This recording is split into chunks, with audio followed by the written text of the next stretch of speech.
The first heart transplant, a story of courage, science, and humanity. Chapter 1, A Failing Heart. Louis Washkansky sat quietly by the hospital window, watching the late November sun drift across the Cape Town skyline. He was 53 years old, but his body felt like that of an old man worn thin by war.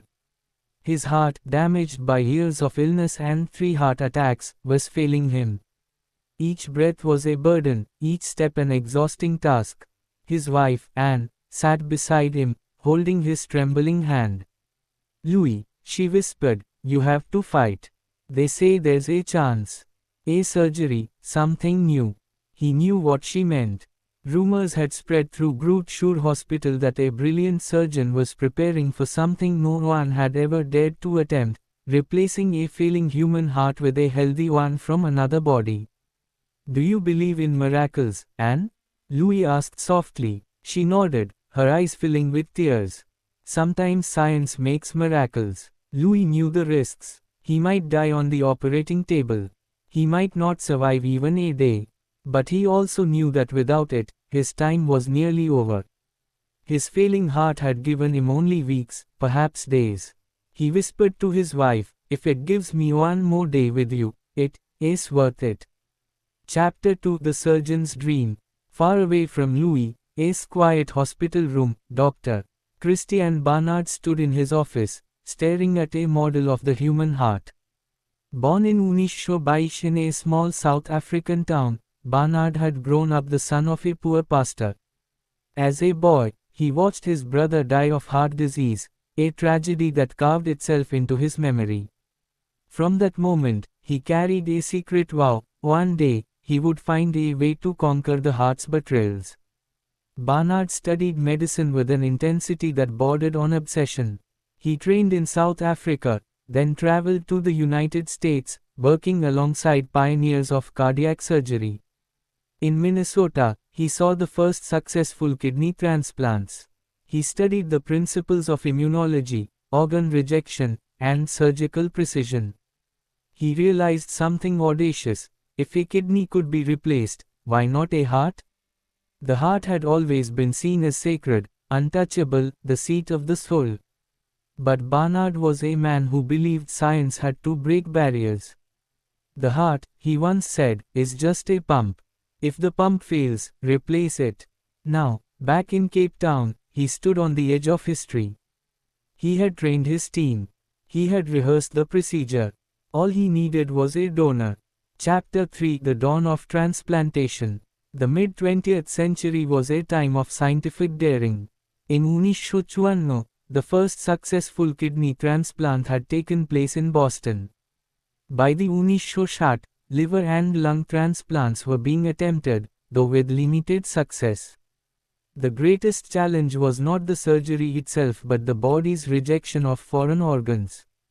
The immune system, built to fight invaders, could not easily distinguish between a virus and a transplanted heart.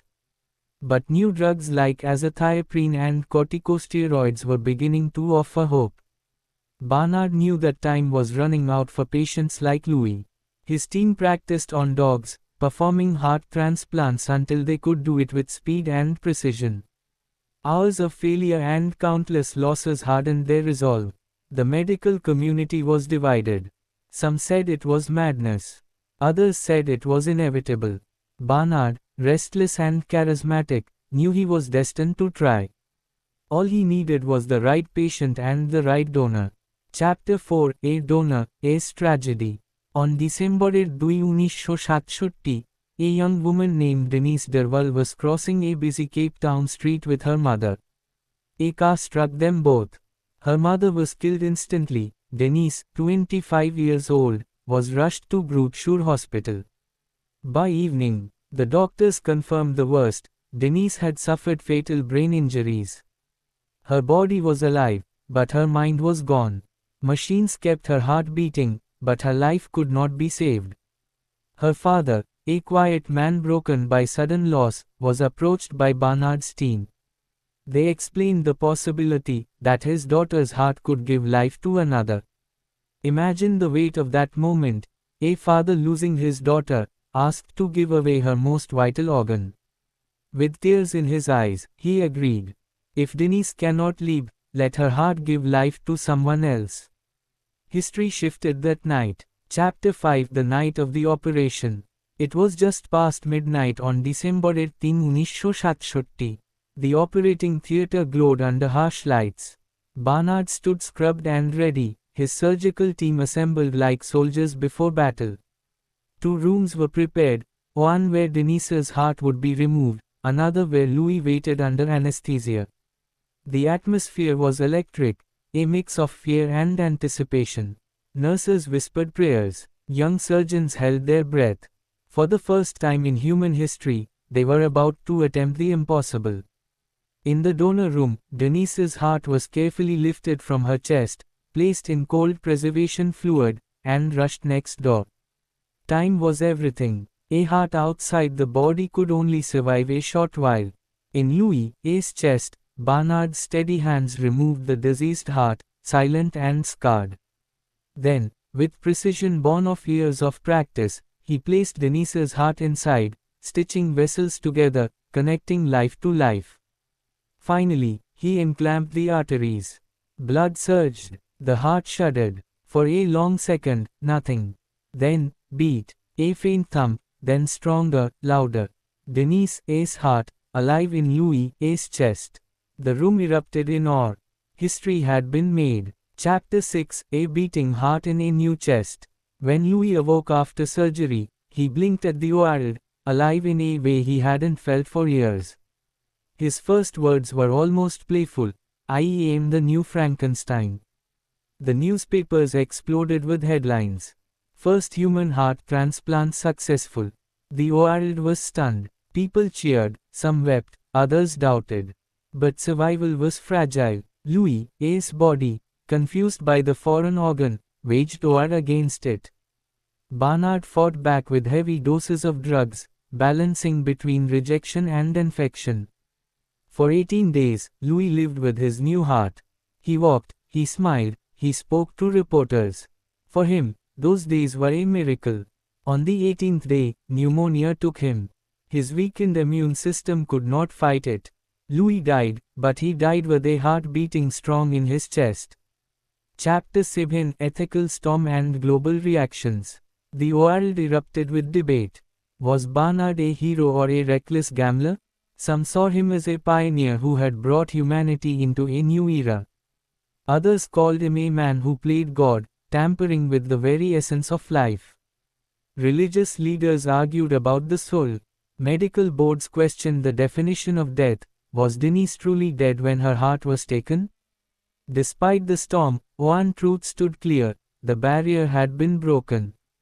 Within months, surgeons across the world attempted their own heart transplants. Many failed. Patients died. Critics grew louder. Yet slowly, science caught up.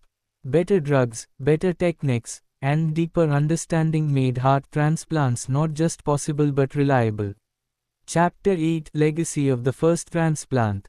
Dr. Christian Barnard became a global celebrity, a symbol of medical daring. He knew fame was fleeting, but the work endured. Louis Washkansky's 18 days became a seed planted in history. From that seed grew decades of advancement. Today, thousands of lives are saved each year by heart transplantation. The story of the first transplant is not only about science, it is about courage, grief, sacrifice, and the strange, beautiful way life continues. A young woman's tragedy became another man's brief miracle. A surgeon's dream became the world's reality. The first human heart transplant was not perfect. It was not even long-lasting. But it proved something profound: the human heart, once thought untouchable, could be given anew. And in that truth lies a reminder that science and humanity, together, can create miracles.